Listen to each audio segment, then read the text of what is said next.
इस समय पश्चिमी एशिया के हालत चिंताजनक है। अब इस संकट को 3 सप्ताह से ज्यादा हो रहा है। इसका पूरे विश्व की अर्थव्यवस्था पर, लोगों के जीवन पर बहुत ही विपरीत असर हो रहा है। अध्यक्ष महोदय, भारत के सामने भी इस युद्ध ने अप्रत्याशित चुनौतियां खड़ी कर दी है। जिस क्षेत्र में युद्ध हो रहा है वो दुनिया के दूसरे देशों के साथ हमारे व्यापार का भी एक महत्वपूर्ण रास्ता है।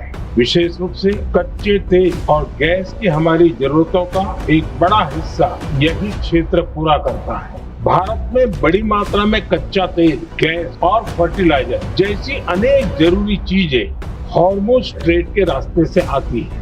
युद्ध के बाद से ही हॉर्मुज स्ट्रेट में जहाजों का आना जाना बहुत चुनौतीपूर्ण हो गया है। बावजूद इसके हमारी सरकार का ये प्रयास रहा है कि पेट्रोल, डीजल और गैस की सप्लाई बहुत ज्यादा प्रभावित न हो। देश के सामान्य परिवारों को परेशानी भी कम से कम हो, इस पर हमारा फोकस रहा है। हम सभी जानते हैं देश अपनी जरूरत की 60% एलपीजी आयात करता है। इसकी सप्लाई में अनिश्चितता के कारण सरकार ने एलपीजी के डोमेस्टिक उपयोग को प्राथमिकता दी है। एलपीजी के देश में ही उत्पादन को भी बढ़ाया जा रहा है। पेट्रोल, डीजल की सप्लाई पूरे देश में सुचारू रूप से होती रहे, इस पर भी लगातार काम किया गया है।